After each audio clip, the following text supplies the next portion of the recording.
신약 성경 73페이지 마가복음 11장을 찾아주시길 바랍니다. 신약 성경 73페이지 마가복음 11장입니다. 우리 마가복음 11장 1절에서 11절까지 우리 한 절씩 교독합니다. 제가 먼저 1절 읽겠습니다. 그들이 예루살렘에 가까이 와서 감람산 벳바게와 베다니에 이르렀을 때 예수께서 제자 중 둘을 보내시며 이르시되 너희 밭에 말로 하라. 그리고 들어가는 곧 다들 아무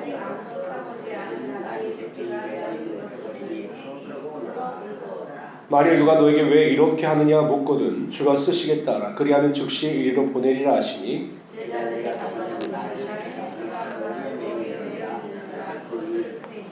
거기 서 있는 사람 중 어떤 이들이 이르되 나귀 새끼를 풀어 무엇 하려느냐 하며 나귀 새끼를 예수께로 끌고 와서 자기들의 겉옷을 그 위에 얹어 놓으매 예수께서 타시니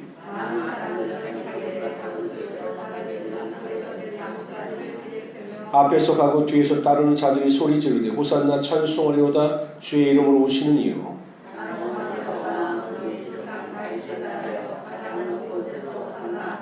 예수께서 예루살렘에 이르러 성전에 들어가사 모든 것을 둘러보시고 때가 이미 저물매 12제자를 데리시고 베다니에 나가시니라.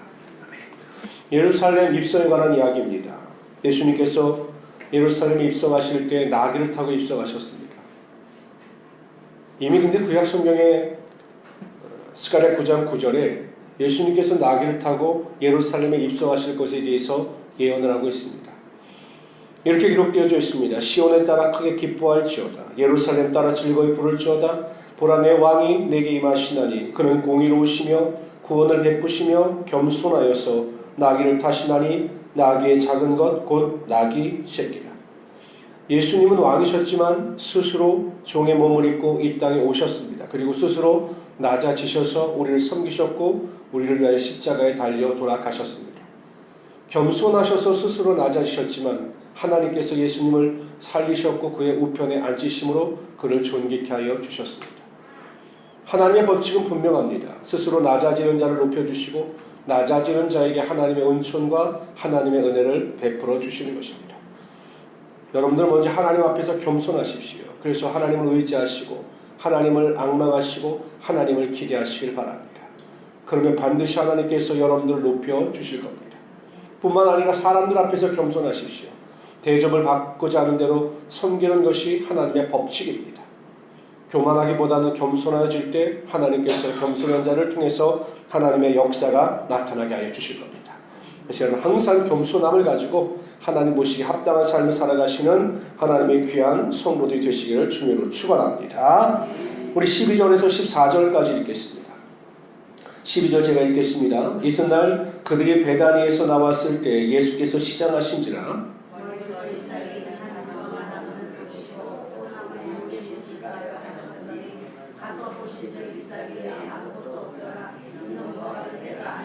예수께서 나무에게 말씀하여 이르시되 이제부터 영원토록 사람이 내게서 열매를 따먹지 못하리라 하시니 제자들이 이를 듣더라.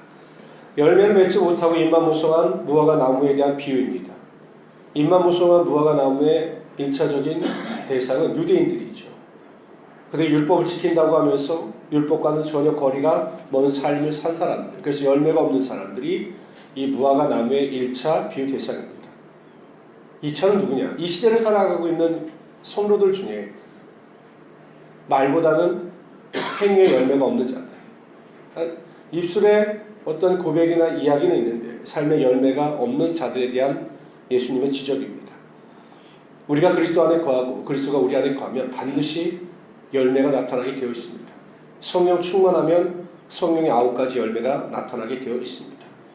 그래서 우리가 어찌하든지 간에 우리가 무슨 큰 일을 행하고 능력을 행하기보다는 우리 안에 하나님께서 원하시는 귀한 말씀의 열매, 성령의 열매가 나타날 때 하나님께서 그것을 기뻐 받아주시고 우리의 삶에 그 열매에 걸맞는 하나님의 은혜가 나타나게 하여 주실 겁니다.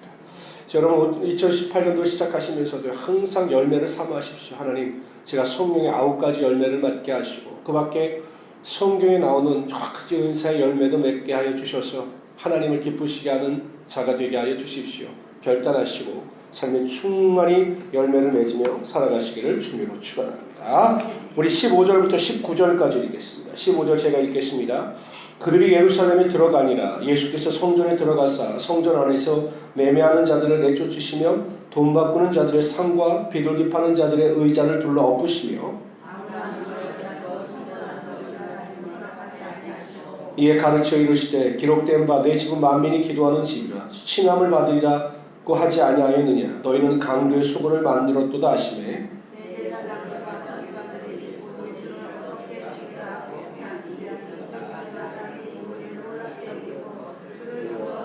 그리고 날이 저물매 그들이 성 밖으로 나가더라. 성전 정화 작업을 하셨습니다. 그리고 예수님께서 말씀하시기에 성전은 만민이 기도하는 집이다. 이렇게 말씀하셨습니다. 그래서 성전에 가면, 구약 성전에 가면 이 지성소와 성소가 있습니다. 그런데 이 성소에 보면 이 분향단이라고 하는 것이, 이 분향단은 기도를 상징하는 겁니다.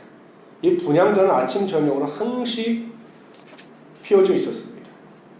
이거 무엇을 상징하냐면 기도는 항상, 교회는 항상 기도로 채워져야 한다는 것이죠.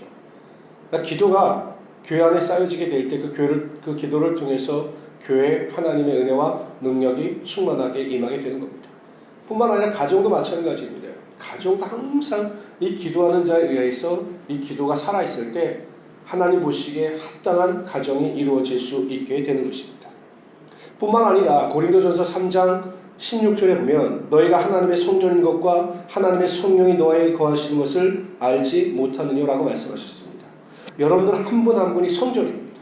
그러니까 여러분들 한 분 한 분이 성전이기 때문에 개인적으로도 항상 기도의 능력이 여러분의 삶을 통해서 나타나야 되고 또 성전이기 때문에 거룩함을 쫓아 살아갈 수 있어야 하는 것입니다. 그래서 여러분 항상 그 말씀에 합당한 삶의 열매가 나타나시기를 바랍니다. 그리고 기도로 하나님의 놀라운 은혜를 체험하며 살아가시기를 주님의 이름으로 축원합니다. 우리 20절부터 26절까지 읽겠습니다. 20절 제가 읽겠습니다. 그들이 아침에 지나갈 때 무화과 나무가 뿌리채 마른 것을 보고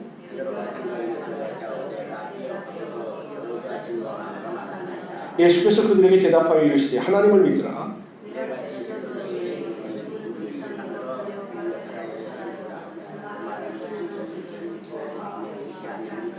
그러므로 내가 너에게 말하노니 무엇인지 기도하고 구하는 것은 받을 줄로 믿으라. 그러면 너에게 그대로 되리라.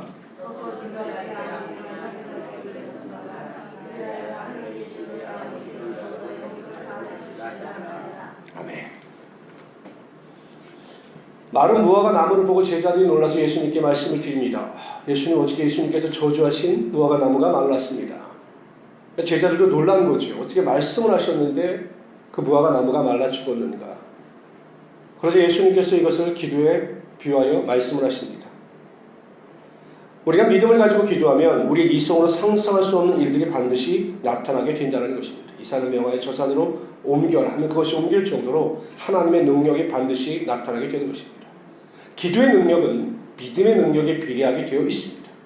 우리가 기도하고 구하는 것은 받은 줄로 믿고 의심하지 아니하면 그 믿음대로 되는 역사가 반드시 나타납니다. 예수 그리스도 앞에 나와서 믿음으로 간구하고 병 고침을 위하여 간구했던 모든 자들의 그 병이 고침받을 수 있었던 것은 예수님께서 그들의 믿음을 모시고 그들의 믿음을 인정하셨기 때문에 그들의 삶에 기적의 능력이 나타나게 되었던 것입니다. 여러분들이 이 새벽에 나와서 기도하는 것도 무엇입니까? 하나님께서 내 기도를 반드시 들어주시고 내 기도 가운데 응답하여 주신다라고 하는 믿음이 있기 때문에 이 새벽을 깨우며 이 자리에 나온 것으로 믿습니다. 여러분, 아침에 기도하실 때 의심하지 말고 반드시 하나님께서 나를 통해서 역사하신다. 내 기도는 역사하는 힘이 강하다. 믿음으로 기도할 때 정말 저 산을 명하여 다른 곳으로 옮기라면 그렇게 될 것이다라고 말씀하셨기 때문에 내 기도가 그렇게 될 것을 믿는다. 이런 믿음을 가지고 기도하심으로 정말 기도를 통해서 올 한 해 하나님의 큰 능력을 체험하며 살아가시는 하나님의 귀한 성도들이 되시기를 주님으로 축원합니다. 뿐만 아니라 기도할 때 악한 생각을 품지 말라는 겁니다. 다른 사람에 대한 미움과 증오가 있으면 그 기도가 하나님께 상달되지 못하기 때문에 다른 사람을 다 용서하고 사랑과 온유한 마음을 가지고 기도할 때 그 기도의 능력이 배가 된다는 것이죠. 항상 여러분 그 마음속에 하나님이 주시는 평강, 하나님이 주시는 확신, 하나님 주신 은혜를 가지고 기도하심으로 또 오늘도 하나님의 큰 능력을 체험하며 살아가시는 하나님의 귀한 성도들이 되시기를 주님으로 축원합니다. 우리 27절부터 33절까지 읽도록 하겠습니다. 그들이 다시 예루살렘에 들어가니라. 예수께서 성전에서 거니실 때 대제사장들과 서기관들과 장로들이 나와 예수께서 이르시되 나도 한 말을 너에게 부르리니 대답하라. 그리하면 나도 무슨 권위로 이런 일을 하는지 이르리라. 그들이 서로 의논하여 이르되 만일 하늘로부터라면 어찌하여 그를 믿지 아니하였느냐 할 것이니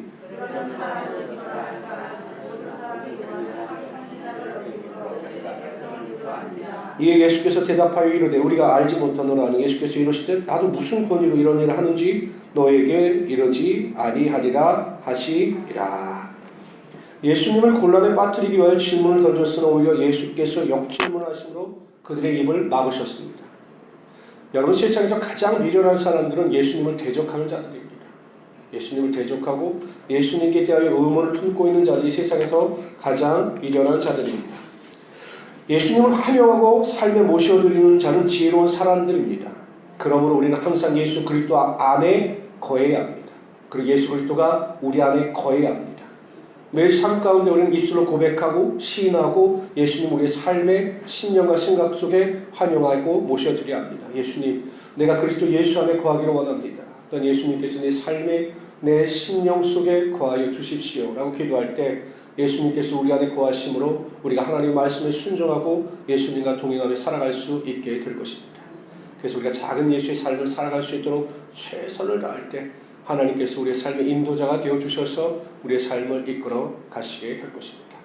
여러분, 올 한 해 이렇게 아침 일찍 새벽에 나와 기도로 시작하신 한 해가 예수님과 동행하는 한 해가 되시고 또한 여러분들의 삶에 가장 찬란하고 행복하고 아름다운 한 해가 될 수 있도록 기도에 힘쓰시는 우리 귀한 성도들이 되시기를 주님으로 축원합니다.